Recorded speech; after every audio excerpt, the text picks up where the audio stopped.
We all enjoy the changing of the seasons. Fall is a special time to be thankful for our families and many blessings. It is also a great time, though, to review your insurance coverages. Alpha Insurance and hometown agent Jeff Nee can help you personalize your insurance needs. The more you protect, the more you save. With helpful customer service teams right here to serve you in Alabama and over in Mississippi, you can count on Alpha to provide the insurance plan that provides the protection that you need. For all your auto, home, life, and business insurance needs, call Alpha agent Jeff Nee or drop by his office at 202 McFarland Boulevard East, Suite 101 in Tuscaloosa, Alabama. And remember, with Jeff Nee, the more you protect, the more you save. Jeff Bagwell of Honey Hole Fisheries right here in Tuscaloosa, Alabama is a professional biologist who specializes in lake management. If you are interested in helping build the pond or lake of your dreams, or if you need help deciding if property you own is a good location to build a pond, you can contact Jeff Bagwell at 205-799-0192. Once again, that is Jeff Bagwell and Honey Hole Fisheries at 205-799-0192. Contact him today and let him help you build the lake or pond of your dreams, or also stock your pond or lake with fish that you most desperately need. How would you like to live where you love in the state of Alabama? Whether it is you're upsizing, downsizing, retiring at the beach, or relocating for your job, then you are going to want to contact Celeste Hagler, owner of First Class Real Estate South Home Group, with brokers in Tuscaloosa, Orange Beach, and Huntsville. They can help you with the buying, selling, and investment needs throughout the state of Alabama. You can contact Celeste at 205-861-5698. Once again, that is 205-861-5698, and schedule a consultation to discuss your real estate goals anywhere across the state of Alabama. And with that, I want to welcome you inside the Monday morning edition of the Stingray Show. Hope all is well with you guys out there, and we are debuting on a new platform there over on Ole Miss 365. I really do want to thank David Johnson for giving us the opportunity to join Ole Miss 365 and become an SEC show over there. Now, a little bit about us. We are an SEC show that will cover all 16 teams in the SEC. And yes, we will even cover a little Mississippi State, and we will cover Ole Miss as well as Alabama, Auburn, and everyone else. And the Ole Miss Rebels have a huge game coming up this week against the Miami Hurricanes. Later on this edition of the Stingray Show, we're going to get into discussions about the transfer portal and a preview of the Miami matchup with ACC Network's own Tom Luginbill. He will join us a little bit later on, but first, I wanted to give you guys just a little bit of a taste of what you guys can expect from the Stingray Show. And basically what I want you to take away from these next two clips are the storytelling aspect, because that is what makes our show unique. It is about the incredible storytelling that our guests bring to the table. So without further ado, here are two clips that really put the Stingray Show and what you can expect from this program.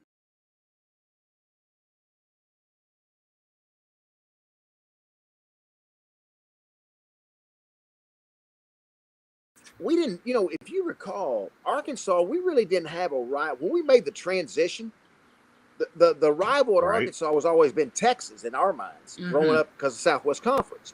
Well, when you made the transition, we had to kind of manufacture one. So it was LSU. Right. And David Basil made the big boot trophy. He invented that and did that, came up with that, which was an awesome trophy. And so here's what I learned quickly, Heath. This is why this is a great question. I didn't understand rivalry until I got to Ole Miss, and here's why. Guys, we beat Mississippi State 9 out of 10 times at Arkansas. Mm-hmm. So we get to Ole Miss, we beat Ole Miss 52-0 or 52-3 or something the first year. I didn't think nothing about it. The second year, had a pretty good year, but we get beat by Mississippi State. I go to get horse feed. We're getting ready to go to the Cotton Bowl. We're going to get ready to play Oklahoma State that second year. I go get horse feed at Pontotoc, Mississippi. And I can tell my guy who's usually friendly with me, hey, Coach Nutt, hey, hey, how's it going? Hey, getting a horse feed? Yep. I need some horse feed for this. My horse. Always great conversation, right? Right. That day, that second year, after getting beat by Mississippi State, he doesn't say much to me. I said, hey, you okay? Doesn't say much to me. Helps me load my sacks of feed in the truck.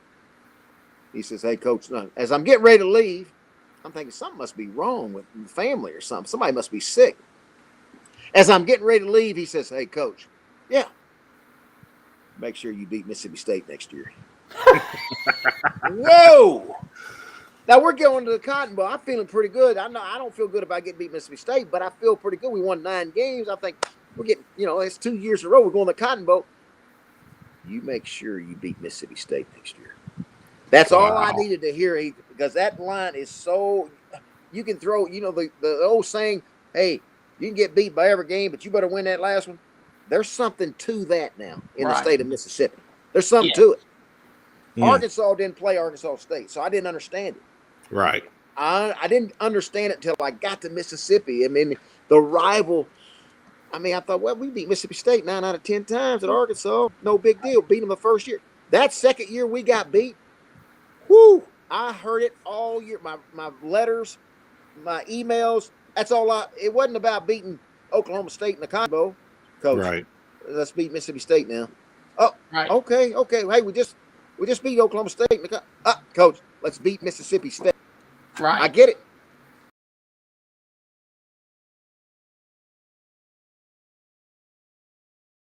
So when I got to Mississippi State, I'm like, okay, and everyone thought, like, this is such a big game. So how do I prod and get under their skin, and how do we make this such a big game? And at the time, Ole Miss had been doing okay, and we hadn't. So I'm like, okay, how do I kind of get us going, build our fan base up, create this excitement, and do it? And calling them the school up north, and everybody bought into it. And, yeah, they did. And it really, and then it got under people's skin. I remember going recruiting, and after we won, I remember walking to this high school, and this counselor was in there, and this lady goes, Coach, say, hey, I'm an Ole Miss girl, but I want you to know that we pray for you and your family every single day. And I said, well, that's so nice of you. You know what I mean? I know the rivalry's heated, but it's nice you to pray. She goes, yeah, we say a prayer every night that you and your family get the hell out of the state of Mississippi and go coach somewhere else. And,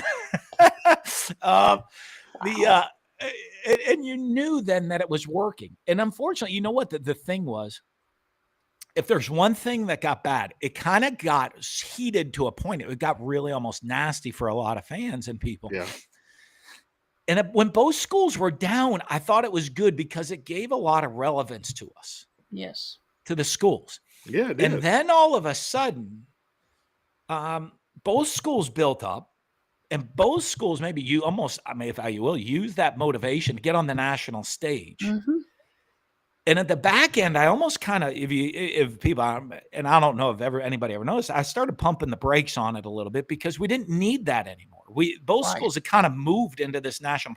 We didn't need this kind of heated, crazy in-state rivalry to get ourselves going. There was a point that they were saying we're number 1 and number 2 in the country.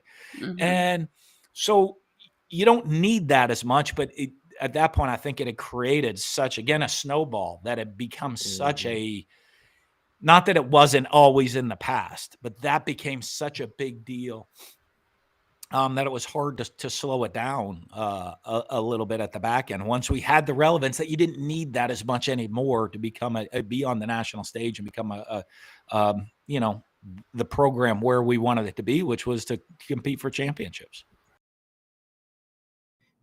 So, ladies and gentlemen of Ole Miss 365, and anybody that is new with the Stingray Show, those are just two examples of what you can expect from this show. A lot of storytelling, a lot of laughs, a lot of feel good stuff, and hey, that is why the Stingray Show was created. Now, you saw someone besides myself in that clip. I'm about to bring him on right now so he can introduce himself to you. Of course, I am the former Mississippi State rant guy, Hell State, Fear the Bells, all that stuff, Stingray. But let me introduce to you my co host and also my tag along with the Stingray Show for the entirety of this since 2020. Ladies and gentlemen, please help me welcome to the Stingray Show Mr. Heath Hopkins, who is a dear friend of mine and my co host. Heath, how are things with you, my friend? Hey, cut your mic on. Are you the judge? I was told I need to be here for my parole officer by my parole officer. This is part of my No, work release program. no, no. Yes, this is part of my work release program that I have to do some kind of show. Dude, stop that. Good morning, Stephen. What's happening, man? Dude, I was just telling everybody how excited we are to be a part with David Johnson of the Ole Miss 365 family. Oh, absolutely. Hey, if you're looking for the perfect show for SEC sports, we're not it. We are a show about having fun, cutting loose, and we're not going to break any news, but we will make fun of it. So we're here more about storytelling, trying to get some random bits of information that no one's really talking about, or a funny story that's behind all the craziness. But Right. yeah, if you want stats and things, yeah, this is not your show. Right. If you want to laugh and have a good time and talk about some crazy things before the game happens, well, welcome home. That's right. So, Heath, briefly give everybody, because everybody knows about me, the rant guy, the fine bomb, yada, yada, yada. Briefly, for the Ole Miss 365 family, give everybody a breakdown of who you are and your history, especially with CSS, the original SEC network. Yeah, I was part of CSS and, talked about SEC sports, reported on SEC sports. I used to be former reporter, also a news anchor, and I now live in Hernando, Mississippi. So I'm here just roughly 40 minutes to an hour away from you guys in Oxford, depending on what part of Oxford you live in Lafayette County. But I'm a big fan of Phillips Groceries in Ajax. Who isn't, right? So, but with that, yeah, I got 4 kids. I live a pretty boring life now, meaning I go from practice to games to recitals to lessons to this and that. I'm all about my family now. That's kind of why I got out of television, started my own business. But I kind of wanted to keep my toe in media, and I wanted to do it. I wanted to do it so I didn't have to be professional. I wanted to do it to have fun. And so this is a hobby. I thoroughly enjoy SEC sports. You can check out Heath Hopkins Media Network on Facebook. Yep. And we post some fun stuff there. But yeah, welcome to Ole Miss 365, part of the 365 Nation. And I'm looking forward to this network growing and booming. And I'm glad that we're here with it on day one. So, Heath, let's go ahead and quit talking about us. One thing that we do enjoy doing to start off the show every day, or almost every day, is do something that is called the National Day of Today and the National History of Today. Heath, give everybody a little preview of what that is. Stephen will randomly look up things and throw it at me. Sometimes it's a question. Sometimes it's, if it's like National Cookie Day, he'll ask me what's my favorite cookie, and we will make you think about yours, and we'll probably get you hungry and go from there. Look, if you don't like anything about food, don't come to this show. When I was on CSS, Stephen, the one thing that I couldn't stand, we're in 9 states, 11 million homes, and reporting, and it used to bore me that I was like, hey, just give these stats, give these numbers, and go. No, this is about having fun, and that's what you're going to get with the National Day of Today. And Stephen, I hope that you drop an Ole Miss fact in here sometime this week, because my niece, my sister, my aunt, my best friend from high school and college, either went to Ole Miss or live in Oxford now. So there you go. All right, so let's begin with the National Day of Today. Today is Monday, January the 5th. It is National Keto Day. Keto, like the diet? Yes, for anybody that's thinking about doing a New Year's resolution, for whatever reason, today is National Keto Day. Stephen, I've heard this. I don't know this, but I heard if you do keto, it gives you like super bad breath. I don't know about that, but I do know that it gives you a lot of energy because it's high fat and low carbs. I was looking at it last night, doing my research on it. I've heard that you can brush your teeth, do mouthwash, this and that, but it gives you really, really bad breath, especially in men. So there you go. Yeah, you're going to be skinny because no one wants to be around you and kissing you. I mean, so. All right. It is also National Screenwriters Day. Oh, wow. Man, just think about all the great stories and all the fun that's come from screenwriters. Yeah. Here's the thing about screenwriters. Usually most of the time, they tell great stories. And just think about your favorite movie. Even think about your favorite song, because a lot of screenwriters write songs too. But just think about someone had to take, whether it was a book that came to a movie and they probably ruined it. We all know that story.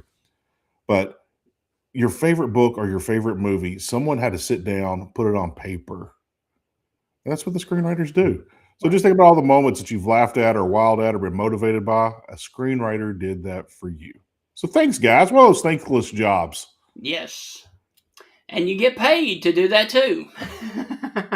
Sometimes handsomely. Yeah. All right. It is also food alert. It is National Whipped Cream Day. Nothing wrong with that. You put whipped cream on anything, it makes it taste better. Whipped cream and bacon. You put it on it, and it just automatically makes it taste better. All right. And finally, I got to ask you. When's the last time you put whipped cream on anything? Probably last year, and I have no idea what I put it on. I put some on a fudge round, the Little Debbie snack cake. Right. I put some peanut butter. There was one fudge round in my stocking. I used to get a box. I got one fudge round in my stocking. And I put peanut butter on it. I put some whipped cream on it, and Merry Christmas. There you go. There goes your diet. Yeah, I did it for the new year, right? All right. And for anybody that loves to do this, because this is a hobby for some, today is National Bird Day, in case you wanted to go bird watching. Wow. It still makes me laugh that Back to the Future put in bird watching there at the beginning when McFly falls out of the tree. Spot on his future ex-wife, but he's still being a perv. Yeah. But yeah. Stephen, have you ever gone bird watching? No. Yeah, I haven't either. All right, let's have a random question time. Stephen, give me your 2 favorite birds of all time. Peacock, no doubt. All right, And peacock, got it. I'm going with the male peacocks because when they spread their tails, they look, that is so pretty. All the blues and all that, that's awesome. You know what? I got a story about that, Stephen. Growing up in the Memphis area, if you went to the Memphis Zoo, they used to let the peacocks just roam around. Yeah. There was a story behind those peacocks. They were none other than Elvis's peacocks, and Elvis had bought a brand new Cadillac, and the peacocks saw their reflection in the car and tried to attack. Yes. And so Elvis comes out, and that car is completely dented and dinged up and scratched up. Yes. From the peacocks trying to do it. And they said Elvis was so mad that he wanted to shoot them. and someone convinced him, like, how about we just take them to the zoo and donate them? And so Well, those were Elvis's pets for years. And then when they ruined his Cadillac, he's like, yeah, these birds are going to go. another bird that will do that is a guinea, because I currently, and my mother as well, have guineas. As a matter of fact, where we live, we have 21 guineas. And have you named all 21 of them? No. No. Oh, man. Well, now And you got something to do. let me explain this. This is not a guinea pig. This is a guinea fowl. And if you don't know what it is, look it up, because they are rather interesting. They are a good watchdog for anything different that comes in your yard, and they are a big deterrent of snakes, because if a snake comes in your yard, they will circle it and go crazy and scare it off. Wow. Do you feed these birds? Yes. And what do guineas eat? Flock raiser, just like chickens. Wow. Okay. I learned Yeah. something today, Stephen. Yes. Yes. Wow. So occasionally this spring, you might actually hear the guineas chirping right outside the window here. So if you hear any birds, that's probably going to be the guineas. Wow. Wow. See, I was hoping you would say like snipes were your favorite bird, because I got plenty of snipe hunting stories for you, but we'll save that for another show for another time. But all right, I didn't even know guinea was a bird. I've learned something today, and they don't like snakes. And they are originally from India. So look them up. Where's the peacock originally from? Make something up. I have no idea. You should have said Wyoming. All right, move along. Yeah. All right. When we start with the national history of today, on 1914, in January the 5th, Ford Motor Company establishes the 8-hour workday and sets the daily minimum wage at $5. So thank you to Henry Ford and the Ford Company for your 8-hour a work day and $5 minimum wage way back in 1914. I don't think it was the national minimum wage. It was the minimum wage for the Ford Company. But yeah, because I remember in high school we were still making like $3.25 an hour sacking groceries at Cecil's. Man, talk about a job they should give to inmates. I hated sacking groceries. Right. That wasn't fun. But yeah, wow. So Henry Ford started the 5-day work week. Yes. And the 8-hour work day. Yeah. They didn't start the 5-day work week, but started the 8-hour work day. Correct. Yeah. Wow. All right. 1933, construction of the Golden Gate Bridge begins. You know, the one thing that blows my mind, and if I had to guess, it probably still is like this. There is one company that paints the Golden Gate Bridge. It's a family-owned company. And they were originally going to paint the Golden Gate Bridge gold, but they put the orange primer on, and everyone loved the orange primer. And they thought that orange bridge over the black waters of the San Francisco Bay was just beautiful, with all the smog and everything else, or fog. But once they get to the end of painting that thing, Stephen, it's time to start back at the beginning, and it takes 7 years for them to paint. Right. So they start on one end, they get to the very end, and by the time they get to the very end, it's time to go back and start again. But you know what? That bridge always looks orange. It never looks bad.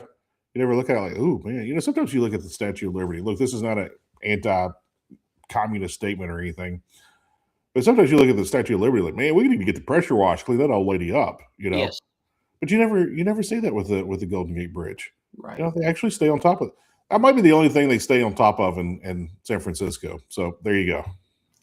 All right, Heath, when we move to 1943, unfortunately, someone who was a major agricultural scientist died at Tuskegee Institute. It was George Washington Carver, and he developed many uses for sweet potatoes as well as peanuts and soybeans. And what year did he pass? 1943. Wow. Wow. World War II was going on at that time. And wow, that's interesting, Stephen. Yes. That's very interesting. Yeah, George Washington Carver.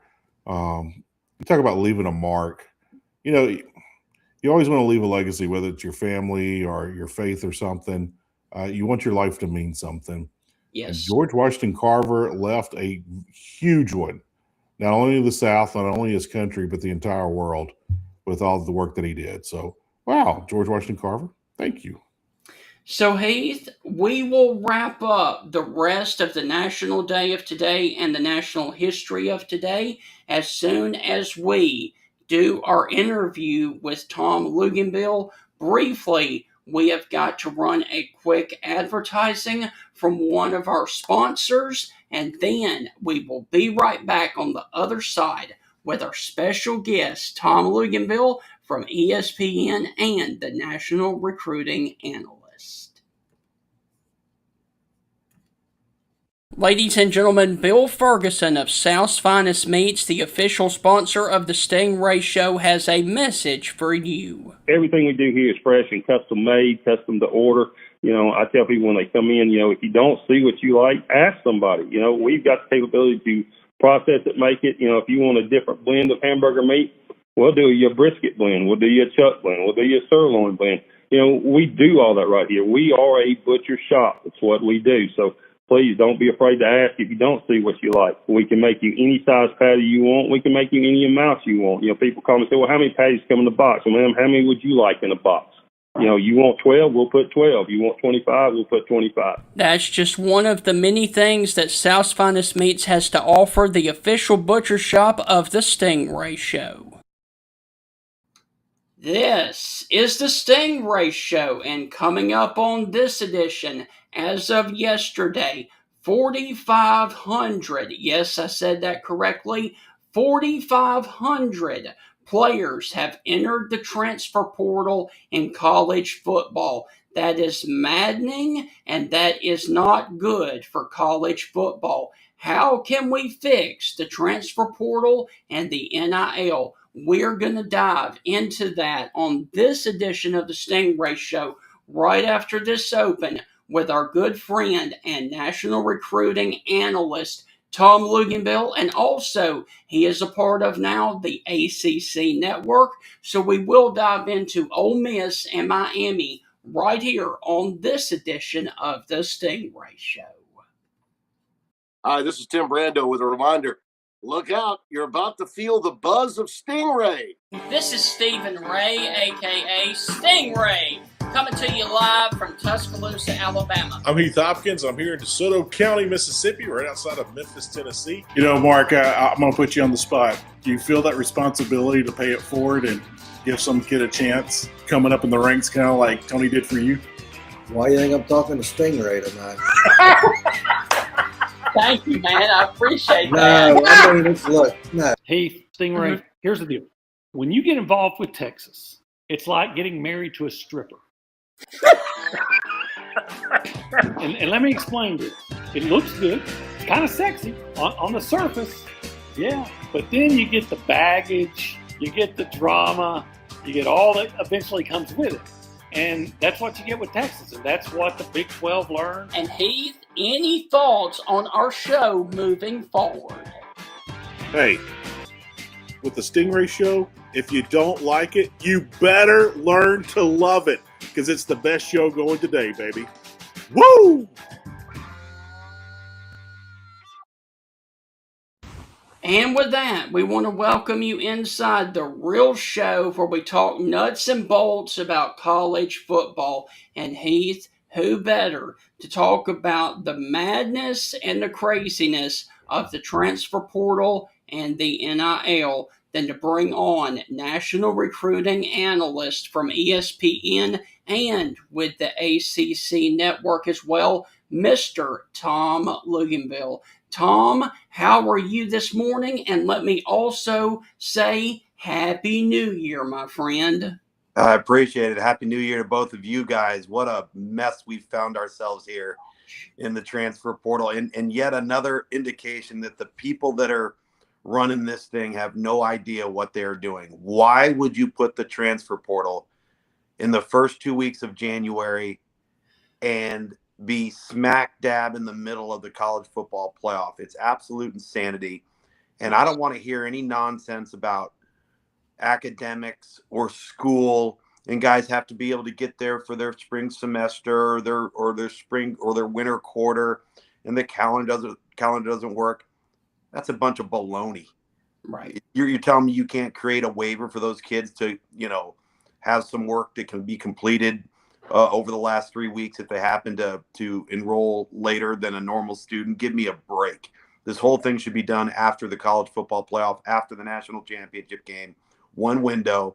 Make your signing day a single portal window the first Wednesday in February, which is the original national signing day, and everything is fine, and everybody is now operating to some degree under the same guidelines.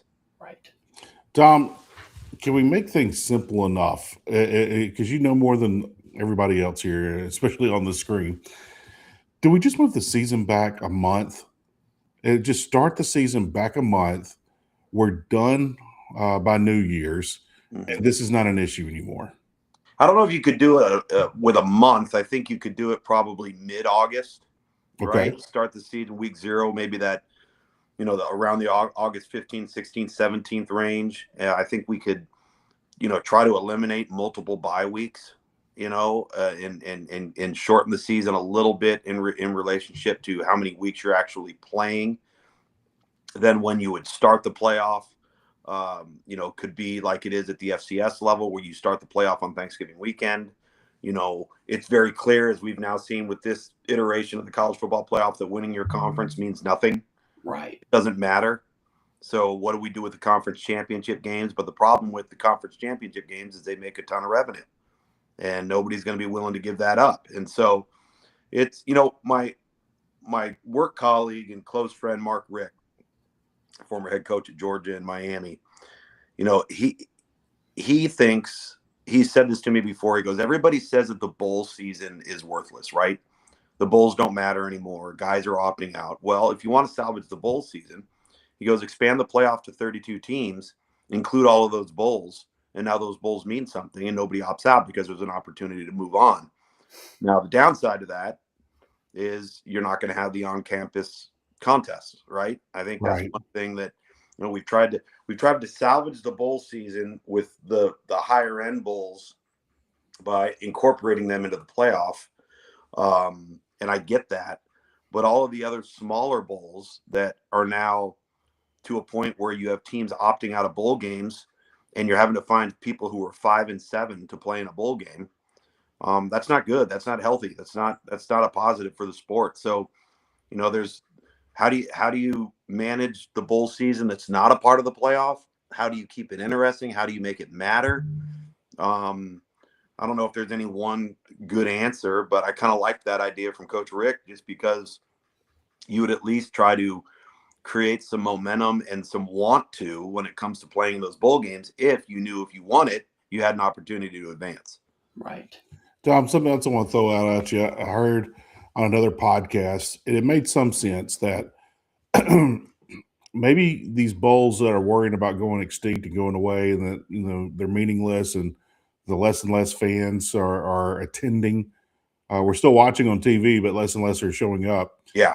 Should we make these bowl games to start the season and make them part of the NIL, kind of like these kickoff classics that we're seeing, so that they mean some kind of relevance? I thought about that idea, and I was like, man, I don't know all the measures and the ins and outs of it. And I was like, but I don't know if those bowl games want to be given away that much. I know they, quote unquote, give money to the schools, but it usually costs the schools to go to those bowl games.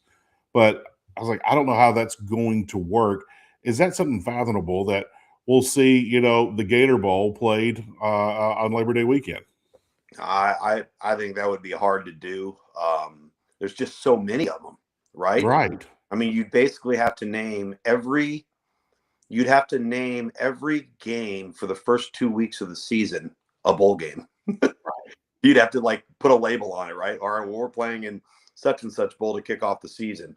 I mean, could you do it? Yeah, you probably could do it, but it wouldn't be any different than what we have right now in week 0 and week 1. You'd just be adding a label to it, right? I mean, and so the bowl is supposed to be a reward, right? The bowl is supposed to be Right. something that you earned. And now we're just going to say you're playing in one just for the sake of maintaining a sponsor or revenue. I don't know. I don't know what the answer is. I think the whole thing is such a mess right now. And it's a shame, man. And because, it used to be, you played in a bowl game and you played because it was a reward. You earned that, right? You get to go somewhere for a week. And now, I mean, it's become irrelevant. And I'm a little bit of a get off my lawn type of guy. Like, if you told me as a player that we get to go play in a bowl game, like I couldn't even fathom any comment or thought in my mind. Well, I'm not gonna play in that.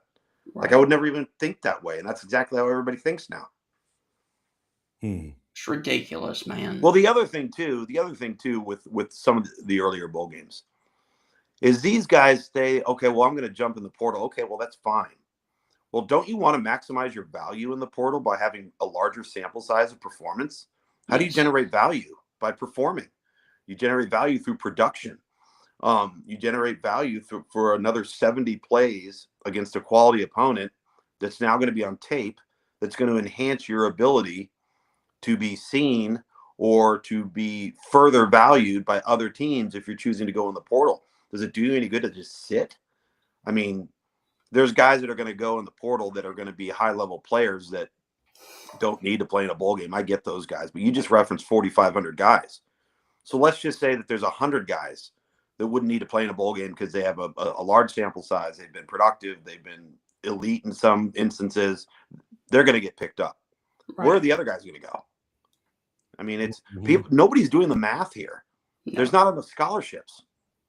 I mean, look at have you seen what's happened to Iowa State? What's happened to Iowa State? I'm not aware of it. So they have lost, I think, between 65 and 70 players into the transfer portal, including 16 starters. Jeez. Like, what's that coach supposed to do? Like, how are you supposed to put together a roster? Right. Like I mean, think about that. I mean, obviously, you're going to sign a recruiting class. So there's 25 coming in. But then how are you supposed to put together the rest of the roster? Mm-hmm. There's no second portal period. I mean, that's insanity. I mean, what are we doing? Right. Well, it's kind of like Charles Huff when he was at Marshall. He left to take this other Miss job, and I mean, he took basically the entire Marshall team with him. It was 17 players followed him, and they were good players, like starters. Yeah, including the quarterback. So, Tom, I want to talk about you briefly because you are now a part of the ACC network. How did that opportunity come about for you? And talk about some of your experiences being in the ACC, please. So, obviously I played at Georgia Tech, so there's a tie in there. We own and operate the ACC network, and so what it's basically just become is me being another voice that has familiarity with the conference. Obviously through recruiting and relationships and just going on my 21st year here, I have a lot of relationships with the coaches in that conference. And so 2 years ago, when they took me off the field as a field analyst on my ABC crew and put me in the booth on ACC Prime, it kind of started there. And then I started doing more studio stuff for them. And then this past year, when I moved to ESPN Thursday nights package, I continued to maintain a role with the ACC network on Mondays, Fridays, and Saturdays, doing studio work. And then, this past week I was at the Cotton Bowl. We did a pre-game show, a halftime show, and a post-game show, all with the network. And to be honest with you, this is going to sound crazy, but with the amount of teams and the amount of players that you have now in college football, regardless of conference, sometimes it's kind of nice to just be focusing on like 17 teams or 16 teams and not have to worry about 85 teams or 90 teams or 115 teams. I do enough of that stuff on Thursday nights and on College Football Live on Tuesdays. And so really get to hone in on certain teams within that conference. And it's been good. I mean, it's been a lot of fun. It's the travel for it's rough because I do the Thursday night ESPN game and we do Sports Center on campus leading into that game. So you start at 2:00. You don't get back to the hotel to probably midnight, 12:30 sometimes. But then I have a 5 p.m. 2-hour live show on ACC Network from Bristol the next day. So in order for me to get there, I have to wake up about 3:30 in the morning every Friday to get on a flight, connect, then get to Hartford, rent my car, drive over to Bristol, and then come literally like swooping in at like 4:48 in the afternoon with zero gas in the tank and banging out a 2-hour show. And then if we have a game after that show, then we got to do halftime and a post game. And then Saturday's all day studio into the evening. So it's a long work schedule from Thursday morning till Sunday morning, Right. with a lot of travel and ins and outs.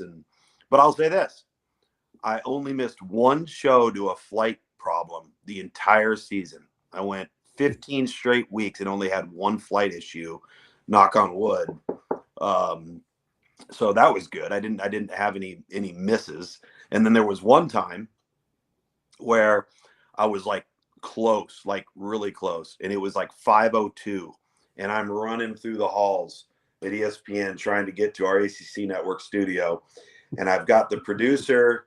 The show's gone on air. We're live. The producer's on the phone with me going, "Hey, let's just have some fun with this. Just come running in the studio and just like slide onto the set like Kramer does when he comes into to Jerry's apartment on Seinfeld, and then just sit in your chair and we'll act like nothing's going on." And that's exactly what we did. So we kind of had some fun with it.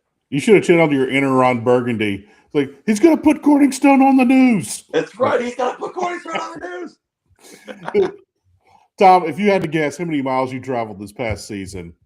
Well, let's say, so I live in Charlotte, so I pretty much have to fly American all the time as my airline, just because it's a hub here. And from the middle of August till yesterday, I have 380,000 miles. Good Lord. So, because I'm flying on 2 different flights every week. It's not like I just fly and go to my game and come back. I fly to my game, then have to fly to Bristol, then have to fly from Bristol back to Charlotte. So I'm kind of doubling up on the flights, which is good from a mileage standpoint. Get a lot of free miles, get some free airline tickets. Obviously. And this is the part of the show where, Tom, we're on a new network today. Today's our first day. We're on the 365 network that just launched. Cool. The new year. Congrats. Thank you. And so anyway, me and Tom will occasionally start talking about Key West. We found out that both of us like going to Key West, and lo and behold, I took 2 flights this year, one to Key West and one back. And unlike Tom, that took a trillion, but getting on a plane in Charlotte, I took from Key West to Charlotte to Memphis, and lo and behold, the first guy on the first seat on the first row in first class is Tom Luginbill. I sit there and I look and I turn my head like, that guy kind of looks like Tom. And then he calls me by name. I was like, obviously that is Tom. So anyway, we always joke on the show, and then I had to tell him, I was like, Tom, I'm literally coming back from Key West. My wife flew me down for my 50th birthday as a surprise. Nice. I got to meet my wife briefly. As you walk through the door, they shuffle you in through the cattle call to get to your seat. But Tom, when is the last time you've been to Key West? And better yet, when's the next time you're going? Oh my God. The last time I've been was 2021. Yeah. Oh, it's been a while. Oh, it's been a while. And to be honest with you, I couldn't tell you when the next time I'm going. The way my schedule's now worked out with the fall, I went 14 straight weeks of 7 days a week. And then I had studio television first 10 days in December. Then I had the Salute to Veterans Bowl. Then I had to do Oregon and JMU out in Eugene. Then the Cotton Bowl. And then I just got back from the Under Armour All-America game yesterday. And then I'm assuming, I don't want to assume here, but I've done the UFL or the XFL each of the last 5 years. So that's another 12 weeks in the spring. So it's hard for me to map out a lot of trips. If I do, and it's this time of year, it's usually snow skiing, right? Because I'm a big snow skier. And then, I have a lake home on Lake Hartwell on the border of Georgia and South Carolina. So we spend most of our summer on the water there. So that's kind of like just being on vacation anyway. I put my little TV studio in my lake house down there. I got my radio set up. Like I can do, if I had a cell phone and high speed internet, if I'm not on television, I could probably do my entire job and be on the beach in the Bahamas somewhere and nobody would know it. I think you should try that, Tom. I think you I should should try it too, but now that I've outed myself, people might start getting suspicious. That's awesome. Tom, looking into this whole thing coming up, I'm going to save the recruiting question. I'm going to ask you, since you were talking about all the games that you've done, you get to see a lot of fun rivalries. You get to see all this. One of the rivalries I got to cover as a young reporter straight out of college was the Battle of Chief Cato with Northwestern State and Stephen F. Austin. Stephen F. Austin in Nacogdoches, Texas, Northwestern State in Natchitoches, Louisiana. And I learned that Natchitoches and Nacogdoches were brothers. They were Chief Cato's sons. They couldn't stand each other. He told each of them to walk 2 moons the other way. And then they set up towns where had universities, and the universities became arch rivals. You can't make that up. They play for a 9-foot wooden Indian. It takes the team to carry that dude off the field. It's the biggest trophy in all of sports. 9-foot Chief Cato. Of all the games that you've got to cover, what are some of the fun rivalries that most people don't know about that you kind of enjoy? Like, man, this is kind of cool. The Apple Cup is a good one. Okay. Washington State, especially if you can avoid going to Pullman and you get to go to Seattle instead. That's been a really good one. Minnesota and Wisconsin is a really good one because Minnesota's always battling over something. And well, the thing is, they always play it late, and neither of them play indoors. So, like, you got to have a hardy constitution to be playing in that game. I did that game one year, and it was the coldest temperature on record in the history of the rivalry. Okay. So it was about right around 15 degrees, about -10 wind chill. And Jerry Kill was the head coach at Minnesota, and Gary Anderson was the head coach at Wisconsin. And I remember we were in the production meeting with the coaching staff the night before, and we were kind of, just talking about the weather and dealing with the weather and things of that nature. And I said to him, I was like, well, what are you going to wear? He goes, I'm going to wear a hoodie and I'm going to wear a visor. And I was like, get the hell out of here. You ain't wearing no hoodie and a visor. Meanwhile, here I am on the sideline dressed like Ralphie's little brother in A Christmas Story when he gets sent out to school. And so sure enough, Gary Anderson comes walking out there, and it's so cold. I could literally feel my blood pressure lowering. Like I could feel my core, like everything going to the center in my body trying to preserve itself. Like you could feel it, right? And so he's out there in a hoodie and a visor. So fast forward to the end of the game, Wisconsin wins, so I got to do the post-game interview. And Gary Anderson wearing this visor still, never put the hood on of his hoodie, nothing.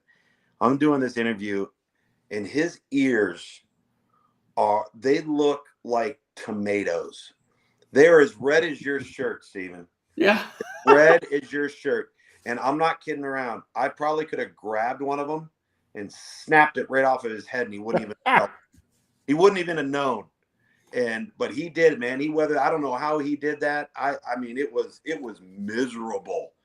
But that's a great rivalry. I think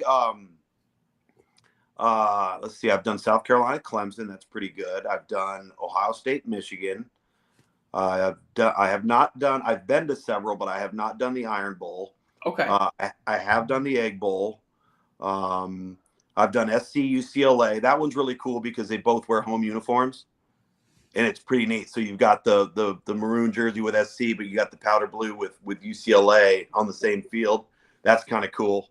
Trying to think. I've done Florida State, which is a rivalry, but like doing Miami and Florida State is a bigger rivalry. Yeah. Right. And so I've done that. I actually was on hand for that game this year. We were doing ACC studio on site from that matchup. So I've done a lot of them, man. Like there's Iowa State is really good. It's always like super low scoring, right? Yeah. like 10-3, 13-6, always like that. There's been some good ones throughout the years. I got to throw in before Steven gets to his question. Steven's got a state helmet in the back and an Ole Miss shirt on. Talk about the Egg Bowl. What do you remember about the Egg Bowl when you did it? What's his name lifting his leg on the goalpost? Yes. Oh, you did that game. Yeah. Wow. Wow. Because both coaches didn't return the next year. That's right. And I'll tell you, we did something really cool in that game. So, no, it wasn't that game. It was LSU and Mississippi State. So we were trying to give the fans at home like a real, like clear understanding of the impact of the cowbells. Oh, yes. I remember that. So what we did is we set up, I was in the end zone, the closed end zone there in Starkville. We set up a microphone and I started it was on a stand, and I started my hit right in front of it, right? And you can hear me, I'm doing my whole deal. And then I said, now understand how deafening it is to communicate in this environment. As I started talking about it, I backed up 6 yards like I was in the shotgun. And you could not hear me on the microphone at all. So imagine having to talk to your players, trying to communicate to wide receivers that are 15 yards this way and 10 yards that way, and even just the lineman in front of you. You can't hear. If you're backed up in that end zone, I mean, you have to have another form of communication. Right. Wow. And that was pretty cool. I think whether it's rivalry games or anything else, I think dealing with noise and environment, we always hear, I'm sure you guys have heard coaches talk about how they try to simulate in practice and they're blaring speakers and they're doing all this and that. And I mean, I think it helps to some degree, but you better have multiple forms of communication now. Like the quarterback radio in the helmet is really important. Yeah. I mean, that's a big deal. You still got your big signs on the sideline. You still have hand signals, but you have to go into every matchup where you got to make sure that you can communicate. I mean, and now you guys have seen it. Now what's happening is the guys up front can't hear the quarterback. So one of the guards, the left or the right guard, he's in his stance and he's looking back at the quarterback, and he either sees him raise his leg or clap, and then he taps the center on the leg, telling the center to go ahead and snap it. Well, if I'm coaching on defense, the moment I see that slap, I'm going. Right. Tom, that dude. Yeah, All I'm right. with you on that. So, Tom, you cover the ACC like we've talked about. There is one team left in the playoffs that has to do with the ACC, and buddy, have they got a defensive line. My goodness. We're talking about Miami. They go up against Hotty Toddy and the Ole Miss Rebels. Please give us a preview of what we can expect from Hotty Toddy versus those Hurricanes of Miami. So I'll tell you one thing. I'm on the sideline at the Cotton Bowl watching that game in between shows, and I've never seen ever in my lifetime an Ohio State football team get their ass kicked so bad as they did on that day. Yes. Miami should have been charged with felony assault. I mean, the score might have been 24-14. It was played like it was 56-14. Yes. Those two defensive ends, Akeem Mesidor and Ruben Bain, are an absolute handful. And Ohio State had their right guard, starting right guard was out. So they moved their left guard to right guard and had a reserve at left guard. So what does Miami do? They take Ruben Bain and Akeem Mesidor and put them both on that side and start running stunts and games and this and that. I mean, they work. It's the only team all year long that's been able to get Julian Sayin off schedule and off platform and not have a clean pocket. And so, and that was the key to me, like going into that game, my analysis was Carson Beck has to play clean. He can't turn the ball over, because the only team that's beaten Miami has been Miami. Their two losses, they had 6 combined turnovers. Right. And so Carson Beck had to play clean. He did. You had to be able to run the football, which now 2 weeks in a row in the playoff, Miami has dominated the fourth quarter running the football. They dominated Texas A&M. 172 yards rushing for Mark Fletcher, and 91 of them came in the fourth quarter against Texas A&M. They did the exact same thing to Ohio State. Yes. And then I think this week with this matchup with Ole Miss, I think the whole X factor is, can they contain Trinidad Chambliss? Not like, you know, when I say contain him, meaning you can't allow the plays that we saw against Georgia where he's dead to rights. It looks like it's going to be a sack. And then he's moving all around and doing all this and that. And he avoids a 7-yard loss and ends up turning it into an explosive play, or he uses his legs or this and that. They cannot allow that to happen. And Miami's primary, I think their primary focus has to be on keeping him in the pocket, not allowing him to get outside and make plays on the move. That's the whole key to this game, in my opinion. Right now, see, Miami's got a little bit going for them because Miami is, I mean, technically they're the underdog, right? Like they've been the underdog from all the discussion to whether they should get in, to going on the road to Texas A&M, to playing Ohio State. And so they've got a little bit of that chip on their shoulder right now, a little hungry. And that's dangerous because they're talented. Like Miami is really talented. And so I think it's going to be a great football game. I think the thing that's the funniest thing about this game to me is Lane Kiffin is in a state of panic right now. Yes. Because you know damn well he thought they were going to lose in the first round, or in the second round. He thought they were going to lose.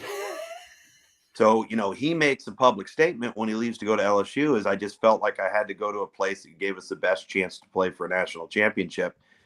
And Ole Miss might be playing for a national championship. Yes. Tom, I got to throw this out there. Yeah.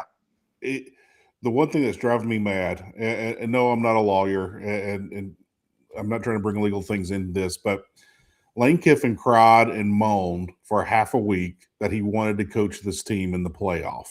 Right. He wouldn't have. They would have won the game anyway. Right. And he's not doing it. And now he's crying and complaining that his assistants are under contract at LSU and they have to come work at LSU and no longer Ole Miss. And I'm like, is this not just massively hypocritical? Like, you were begging to coach and they're like, okay, I got to go to LSU now, but good luck, guys. And he'll tweet out, you have to be here at LSU, you're under contract, and then turns around and tweets out, good game, guys, 2 more games to go. And I'm like, this is garbage of what you are doing. I'm telling you. Typical Lane Kiffin, man. Yeah. A leopard never changes their spots. I'm telling you. I knew it. I knew Lane Kiffin. Everybody was like, oh, he's a changed man. He's changed. He's changed. I knew in the back of my mind, you ain't changing Lane Kiffin. Forget it. No, that's exactly right. And right now, like I said, he's in a panic because here's the other component to this. Like when you're at Ole Miss and you go 9-3, they're fired up. If you happen to win 10 games, they're fired up. You happen to win 11 games, they're fired up. If he doesn't do that in the first 2-3 years at LSU, he's going to be gone. Yeah. Yep. And you're talking about going to a place where you have the best chance to win a national championship. And that may be true, but you say that having left the team that might be playing for a national championship. Yes. So the irony here is pretty fun. So, Tom, finally, because I know that you were on a time crunch, who ultimately do you have taking home the hardware on January the 19th, the national championship? Are you going with Miami, or are you going with Indiana or one of the other underdog football teams? I think Indiana is going to beat Miami, and Indiana will win the national championship. And the reason why I say that is Indiana, I have never seen a team in my lifetime ever so flawlessly execute and not beat themselves the way Indiana does. Mm-hmm. They don't jump off sides. They don't have false starts. They don't have penalties. They don't turn the ball over. They're almost flawless in the kicking game. Their execution is at a level never before seen, and they're talented. But what happens is even if you go up against somebody that might be slightly more talented than you, like in their mind, they're like, well, they're going to make the mistake. We won't. Now, I could be totally wrong. Maybe they line up against Oregon and they turn the ball over 3 times. That could happen. They could have 10 penalties, but it hadn't happened yet. They do not beat themselves. And that's why I think they're going to end up winning the thing. It's one of the greatest stories in the history of the sport. Yes. Tom, I want to ask on an individual player. Trinidad, he's just been tremendous. Yeah. And at the beginning of the season, I'm like, oh, this kid's a winner. He can make things happen. I've completely changed my mind. I'm like, no, this kid's a baller. He's one of the better players in college football. And I didn't say that until I never thought he was a bad kid. Never thought he was a bad player. Yeah. But after what I saw last weekend, their last game, I was like, this kid's one of the better players in the entirety of college football right now, if not the very best. I was so impressed at how he handled that second half against Georgia. Is this kid? I mean, he's got an NFL future. Am I mistaken on that? He might. I mean, he's vastly undersized. He reminds me so much of Joe Hamilton at Georgia Tech. If you guys remember Joe, very, very similar in style, performance, all of that stuff. And you're right. They're not winning with him. They're winning because of him. Yeah. Right. I mean, and that's a big statement, but it's bored out to be factual, because the more he's played, the better he's gotten. The better he's gotten, the better they've gotten. Right. And so, no, I think he's been a difference maker for him. It all depends on how people will value him, when it comes to, NFL scrutiny and things of that nature. But for the college game, for what they do offensively, like, they know exactly who he is and how to work around him and maximize his strengths and try to minimize the weaknesses through scheme. I just think but that's, again, I think the recipe is part of what makes him so good are the off-schedule plays. And if you're Miami, how do you limit those? I don't know if you can eliminate them. I think he's going to have his plays that he's going to make, but like the plays he made against Georgia, I mean, it was just one after another, after another, after another. And so I'm going to be very interested to see how they hold up versus Miami. And making it a Seinfeld episode as it comes full circle. The very first time I ever went to Key West, I'm sitting in Blue Heaven eating dinner. There's a guy playing the steel drums, and I can't remember the guy's name, but he would always say, "Blessings, blessings, blessings" from Trinidad. So there you go, Tom. So we still got Key West in. We got Trinidad in. We're still talking football. Is Trinidad kind of like the next, Drew Brees or Doug Flutie, just the little guy out there that just can fling it? He could be, man. I mean, obviously we have, Kyler Murray, who's been up in his entire pro career. Are there some similarities to Russell Wilson? Probably a little bit, but he, Trinidad's a better, more natural runner and athlete. Well, no, I mean, I will say this, you have to give a ton of credit to Lane Kiffin, because, and this is where Curt Cignetti's done a good job too, is when you're looking in the transfer portal and you're trying to find a quarterback, don't worry about the high profile name that was a high profile athlete. Go get the guy that's played and has played well, that has performed. Like if you're, like Rocco Becht at Iowa State, right? Brendan Sorsby at Cincinnati. These are all guys that have played a lot of football, right? That's where the value is. Like everybody talks about Deuce Knight at Auburn. Okay, well, he might be a wonderful athlete in the sense he hadn't played. He's a redshirt freshman. Like, okay, you want to go out in the market and pay him a bunch of money. You don't know if he's going to be any good. Go find the guys that have played. And that's what Lane Kiffin did. And he didn't care about what level it was at, right? He just said, okay, who's been the most productive guy? Cignetti did it with Curtis Rourke, who had won 10 games in a row, 10 games on back-to-back seasons at Ohio. High-level performance. Fernando Mendoza was the same way at Cal. Like, it's not a secret, right? Right. Go get guys that have played.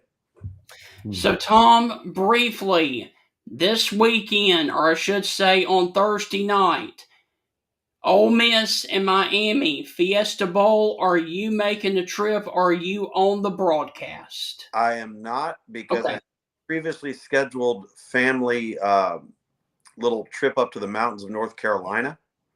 And if Miami wins, I will be doing television on site for the national championship game.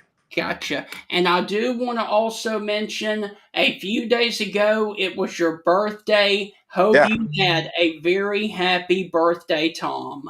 I did. Thank you very much. I was joking with some of my coworkers that we put on the Under Armour All-America game. We just finished our 18th year. And the game every single year has either been on the 2nd, 3rd, or 4th, and my birthday's on the 3rd. And so I'm never home for my birthday. 18 straight years I haven't been home for my birthday. Yeah, wow. I feel that. My birthday's actually in December. I was traveling to Key West in November. There you go. There you go. That's the week of Thanksgiving. So, yeah, there you go. Tom, try this next time. Tell your wife you want a birthday gift to Key West. And trust me, I'm speaking from experience. You won't regret it. Yeah, you're probably right. Yeah. Tom, thank you. With all of your crazy schedule, you were nice enough to give us 30 minutes this morning. Thank you, as always. Happy and blessed New Year, my friend. And we would love to catch up with you later on. And hopefully, we can talk a little USF or UFL football. There you go. Oh, yeah, the UFL. UFL, right, yes. Have a good Thank one. you, man. Thanks. See you, Tom.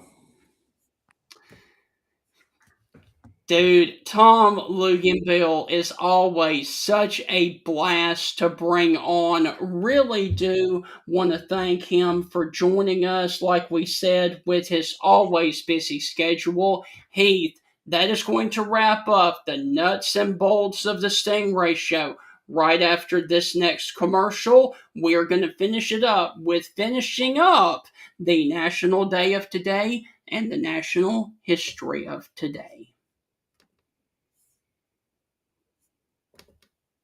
For over 100 years, the Bank of Moundville has been a name clients can trust. The Bank of Moundville is more than just a bank. They're your neighbors, your friends, and your community partners. Their unique approach to financial education has always centered around families. They believe that financially strong homes today lay the foundation for a brighter futures for tomorrow's generation. You can call them today at 205-371-2227. Once again, that is 371-2227 to schedule an appointment to build your financial security. The Bank of Moundville is a member FDIC and an equal housing lender. All right, so Heath, let's go ahead and continue our national history of today. We stopped off before the Tom Luginbill interview in 1943 with George Washington Carver passing away, who was an agricultural scientist who spent years developing many uses for soybeans, peanuts, and sweet potatoes. Also, on January the 5th, Heath, in 1954, Elvis Presley records his second demo at Sun Records. Sun Records, not too far from my house. I could probably be there in about 20 minutes. Yeah, so many great records recorded at Sun Records. I mean, a lot of people say that that's where rock and roll started, was right there in that room. If you've never been, it's a tiny little old place, but it's so cool to go in there and see. Stephen, talking Key West, I know the Shrimp Boat Sound Studio that Jimmy Buffett recorded some albums and some other people, but I remember sitting there eating at the Conch Republic Seafood Company, which is right there by the Shrimp Boat Sound Studio, and I was looking at some of the great songs that are coming out of there. Even the Eagles recorded some hits out of that. And I was like, man, how cool is that? But yeah, so many guys go down there and record albums, like big names. They said we love it to come down here because when we get, frustrated or tired, we just go over here and get us a fish sandwich and walk back and start recording. I was like, how cool would it be? You're sitting there and, Kenny Chesney walks up with Mike McAnally and, they're sitting there talking about whatever, music or whatever. And they go back and they say, when they get done for the day, they go fishing. So there you go, man. All right, and finally, to wrap up the national history before we get to the birthdays, today in 1959, can you tell me what character premiered on TV? January the 5th of 1959. Oh, man. I have no idea. I'm going to take a stab in the dark. Lucille Ball. Bozo the Clown.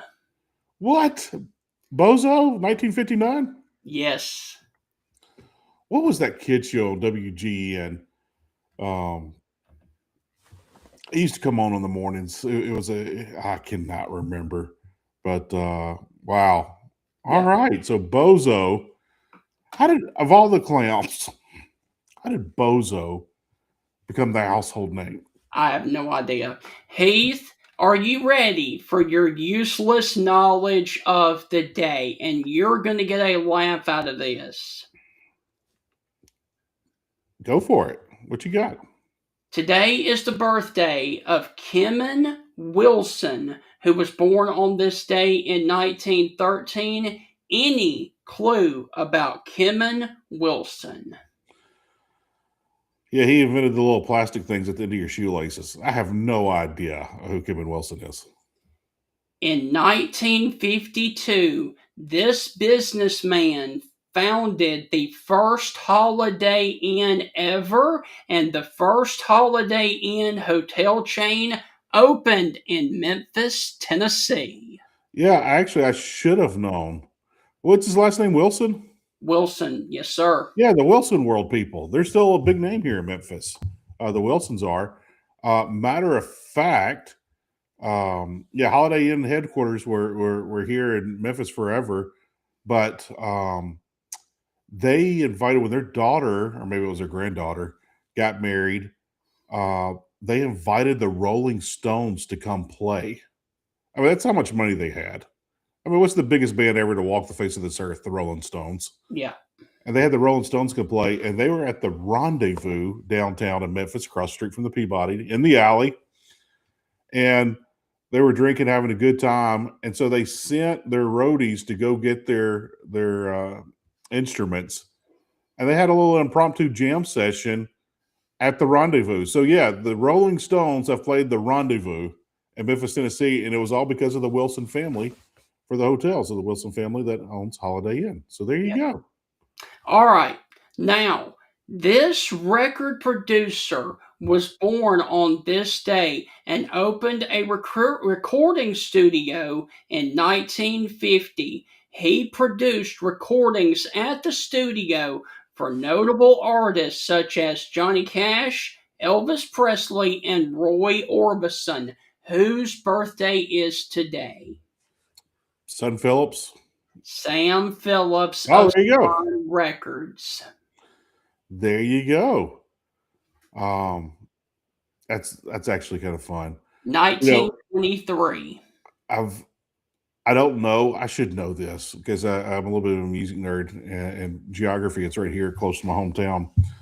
But I always heard that Sam Phillips was not the great businessman and had to keep selling off his big time artists, but never made it big. Can you imagine what Sun Records would be if he still had the masters of Elvis, still had the masters of Johnny Cash and Carl Perkins and all those guys? Wow. You talk about the titans of the industry. Just wow. All right. We are going to finish up with two Hollywood names. Today is the birthday in 1931, considered one of the greatest actors of all time. To Kill a Mockingbird, True Grit, Apocalypse Now, and The Godfather Part 2. Who is that, Heath? That would probably be Marlon Brando. Robert Duvall. Get out. Bobby Duvall. Robert Duvall's birthday, and he was also a part of the family movie Secondhand Lions. Well, if you would have said in Days of Thunder, I knew exactly who you'd be talking about. But wow. Robert Duvall, Bobby Duvall. I call him Bobby Duvall because Will Ferrell called him Bobby Duvall one night, late night. I can't remember if I was watching Letterman, Leno, Conan, or whoever.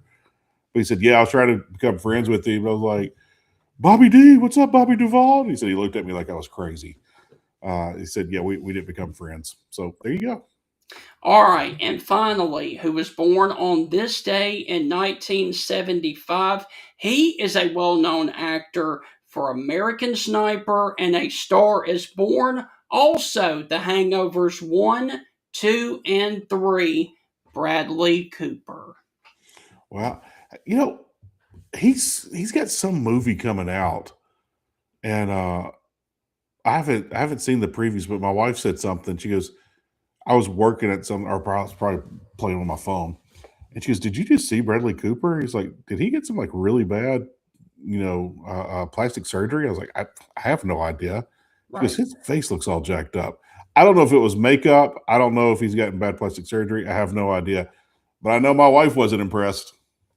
Yeah, that's not good. So, but yeah, Bradley Cooper, he's done some fun things, man. He's had some fun movies. I'm actually looking up. He is in a new comedy about a stand-up comedian that is called "Is This Thing On?" Hmm. Yep, and it's currently out at theaters right now. Well, there you go. So Steven, there, when's the yeah, last time you've been to a movie? I gotta, you know what? I actually know the answer to this for me. When's the last time you've been to a movie? last year. And what did you see? Of course, dude. What do you expect? That right back there over my shoulder. Oh, yeah, there you go. Now, I got to see last year, I believe it was in May, Toho originally, who was the original founder, put out Godzilla Minus One. So I went and saw that, and then I went and saw Godzilla X Kong. Well, there you go. Yeah.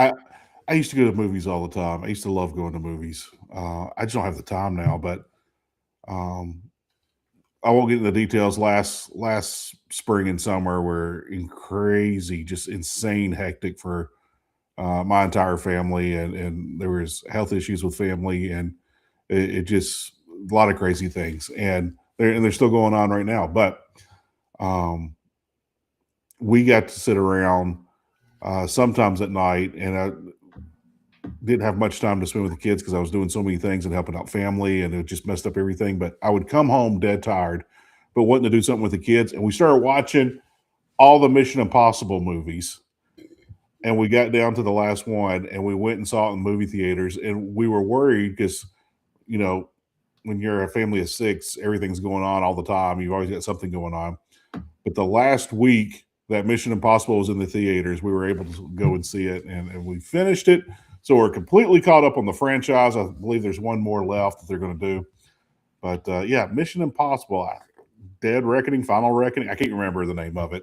Whatever Yes. the most recent Mission Impossible was, that's the last movie I got to see in a movie theater.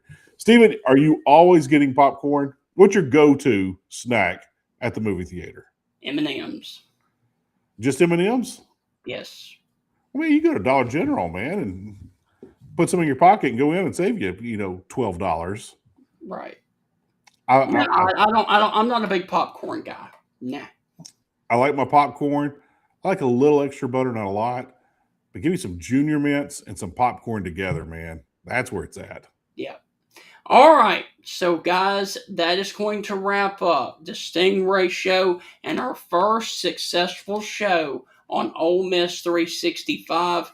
We really hope that you guys have thoroughly enjoyed it, as well as on the other platforms as well, on Facebook, Twitter, and YouTube. If you guys would like to follow along with us, please do so. And we will be back tomorrow at 8 o'clock again with another wonderful Stingray show to talk even more in depth about college football. And then when we get closer to Thursday and Friday, that's when we're going to dive into the matchups of the final four teams of Indiana and Oregon, and then Miami and Ole Miss. So that will be later on this week. Hopefully tomorrow, we're keeping our fingers crossed. We will be joined by Tim Brando. We are still waiting on him to confirm for tomorrow. But if we start the week with Tom Luginbill and then Tim Brando, we are doing something right. Steven, I know the answer. If what guest has been on the most, it's easily Tim Brando. Tim joins us all the time. Yeah. And it's always fun to have Tim. Tom might be number 2. Yes. No. It's Chris Lee. Oh yeah, Chris Chris Lee Lee is from like, Southeastern 16. Yeah, yeah, easily Chris, easily yeah. Chris. Yeah, He's a regular during the football season, definitely. and baseball as well. But yeah, Yeah. can't wait for baseball, Steven. I think we got 41 more days till we start Yes. college baseball. Yes. I think. Don't mark me on that, but I think it's 41 more days. And he's also Olin. Don't forget about Olin. Good old Olin. Olin Buchanan, man. There's no one funnier on this planet than Olin Buchanan. Just a Yeah. trip. Yeah. All right, guys. So that's going to wrap it up. We've gone an hour and 20 minutes, and we will be back tomorrow morning at 8 a.m. with another wonderful Stingray show. Have a wonderful rest of your Monday, and catch you tomorrow. I got to get a haircut, Steven. Look at that. I'm getting a little Hey, and let floppy. me also say this, Heath. Get your New Year's resolutions going because it's a new year and a new day. I look like one of those Lego men with my hair. You know, I guess I need to walk around my hands like this all day. Yeah. Everything is also, anyway, I got to get a haircut. All right. See you, man. We'll see you tomorrow at 8 o'clock with another pre-show, a regular show, and a post-show. All right, brother. Be good. And Heath, I will leave you with this just because for David Johnson and all of the fine friends there, Hottie Toddy and SEC. Hey, if you're an SEC fan, which we are, there's only one team left to cheer for here in the postseason. So there you go. We all enjoy the changing of the seasons. Fall is a special time to be thankful for our families and many blessings. It is also a great time, though, to review your insurance coverages. Alpha Insurance and hometown agent Jeff Nee can help you personalize your insurance needs. The more you protect, the more you save. With helpful customer service teams right here to serve you in Alabama and over in Mississippi, you can count on Alpha to provide the insurance plan that provides the protection that you need. For all your auto, home, life, and business insurance needs, call Alpha agent Jeff Nee or drop by his office at 202 McFarland Boulevard East, Suite 101 in Tuscaloosa, Alabama. And remember, with Jeff Nee, the more you protect, the more you save. For over 100 years, the Bank of Moundville has been a name clients can trust. The Bank of Moundville is more than just a bank. They're your neighbors, your friends, and your community partners. Their unique approach to financial education has always centered around families. They believe that financially strong homes today lay the foundation for a brighter futures for tomorrow's generation. You can call them today at 205-371-2227. Once again, that is 371-2227 to schedule an appointment to build your financial security. The Bank of Moundville is a member FDIC and an equal housing lender. Ladies and gentlemen, Bill Ferguson of South's Finest Meats, the official sponsor of the Stingray Show, has a message for you. Everything we do here is fresh and custom made, custom to order. You know, I tell people when they come in, if you don't see what you like, ask somebody. We've got the capability to process it, make it. If you want a different blend of hamburger meat, we'll do your brisket blend. We'll do your chuck blend. We'll do your sirloin blend. We do all that right here. We are a butcher shop. That's what we do. So please don't be afraid to ask if you don't see what you like. We can make you any size patty you want. We can make you any amount you want. People call me and say, well, how many patties come in the box? Well, ma'am, how many would you like in a box? You want 12, we'll put 12. You want 25, we'll put 25. That's just one of the many things that South's Finest Meats has to offer, the official butcher shop of the Stingray Show.